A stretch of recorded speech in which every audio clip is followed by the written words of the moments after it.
And yet Congress held no hearings about this program, neither open or closed, and it made no real effort to force the administration to come forward with the details of the program. And without knowing the details of the program, how could it assess the program? How could it decide whether the program is legal? Unfortunately, and I think this is a contrast with the courts on Guantanamo, in terms of policing CIA activities, the courts as well have failed. The ACLU brought two important cases challenging CIA detention and rendition practices. One on behalf of Maher Arar, the Canadian whose case I described, who was rendered to Syria. The other on behalf of Khalid al-Masri, the German who was wrongly detained in Afghanistan for 4.5 months. Both of these cases were dismissed at the very early stages of litigation. And even the reasons for the dismissal are really appalling. With Maher Arar, the court ruled that the results of any litigation, of any court scrutiny of this situation, could be embarrassing for the US and Canadian governments. Well, I think that's probably true, but that's obviously no reason for throwing the case out of court and ignoring the rights of this man who was tortured. With Khalid al-Masri, the court ruled that litigation could result in the revelation of state secrets, and there's a state secrets privilege. And sometimes that state secrets privilege is used to say that there's certain areas that can't be explored in court. But in this case, it was much more aggressive, and the state secrets privilege was used to throw the entire case out of court. But as much as I'm critical of those decisions, I still want to say that it is the active support of Congress for the CIA's detention and interrogation programs that's most appalling. I would really strongly emphasize that Congress failed as an institution in passing the Military Commissions Act, the MCA, last fall. The MCA is a complex piece of legislation, and we don't have time here to go into all the details of it, but let me just go into one part of it that is quite pertinent to this CIA program, because it's the aspect of the legislation that specifically is meant to help conceal these CIA, to continue to conceal these CIA activities, to bar any disclosure of information about them. What this is a set of provisions in the CIA, in the MCA that is, that allows the government to protect, quote unquote, the sources, methods, or activities by which the United States acquired evidence, if that evidence is classified. Well, President Bush and everyone else has insisted that these interrogation techniques are classified. They're highly classified.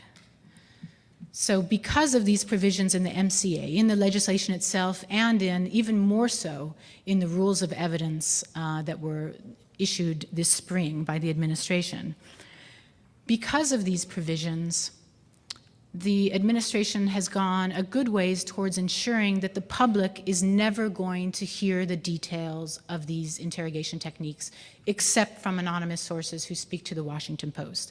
But the detainees, the information that the detainees themselves have about what they went through is never going to reach the public.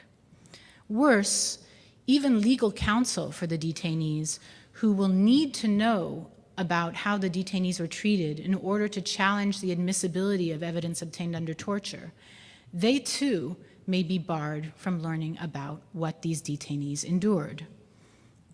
Obviously, that is going to get in the way of the right to a fair trial. Of course, the MCA in many other ways obstructs the right to a fair trial or guarantees that we're not going to see fair trials. But this aspect of it is particularly appalling, I think. Worse, the administration is even going beyond the provisions in the MCA, and I think one of the most Kafkaesque aspects of this entire saga happened last year in terms of the government trying to bar legal access to a detainee named Majid Khan. They tried, and they successfully barred access to him precisely because he was abused.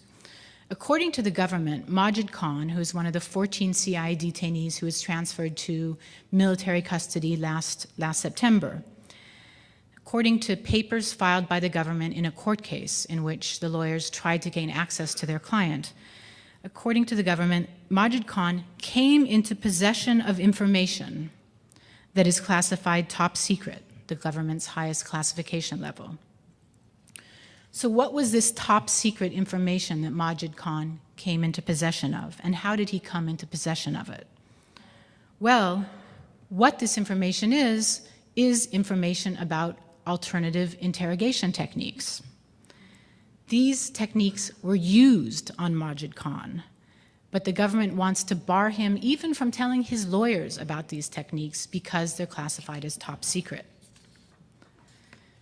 Late last year, even though Majid Khan's lawyer argued very convincingly that the government was simply misusing its classification authority to conceal illegal or embarrassing executive conduct, the court ruled in favor of the government. So to date, none of the 14 CIA detainees who were transferred last September have seen a lawyer. They have yet to see a lawyer, and I think what the government is trying to do is, one, delay that as long as possible and put the most heavy and burdensome constraints. I mean, I think sooner or later they will finally see lawyers, but the government is trying to make it very difficult for them to communicate with their lawyers openly, and we'll see how this plays out in the future. I want to make a few points about secrecy, partially in reaction to comments that I heard Daniel Ellsberg make yesterday. Daniel Ellsberg made the very important point that unlike a number of other Western democracies, including the UK, the United States does not have an official Secrets Act. That's true, but I'd like to point out that when Dana Priest came out with her front page story on CIA prisons, politicians and commentators immediately called for her to be prosecuted under the vaguely worded 1917 Espionage Act. And in fact, the Justice Department opened an investigation. So while Dana Priest has not been charged and hopefully will not be charged, I think there's a real chilling effect. And there's not just a chilling effect caused by people calling for investigations and for preliminary investigations being carried out, but there's actually a case that's ongoing now that's of real concern. Right now, officials with the American-Israel Public Affairs Committee are being prosecuted under the Espionage Act for the apparent crime of having received classified information from a Defense Department analyst, for having received leaked information. Now, that case has been going for a while. The defense attorneys have made some very important objections, based on freedom of the press and that kind of thing. But so far, the court has been supportive of the government's effort. I think if this case ends in a conviction, journalists and human rights organizations and others that may receive leaked information or that are interested in revealing aspects of government wrongdoing have a lot to fear. And then, of course, there's always the possibility that Daniel Ellsberg emphasized yesterday of if the Espionage Act isn't interpreted as broadly as the government would like it to be, that additional legislation will pass. So yesterday I was impressed that Joe Margulies was able to end on an optimistic note. I'm afraid that my speech is not going to be able to do so. Given what we've seen over the past 5 years, my real concern is that what we have seen happen is the emergence of an alternative and entirely extra-constitutional system of criminal justice for terrorism suspects. One that starts with CIA disappearances, interrogation, abuse, and that ends with unfair trials before military commissions.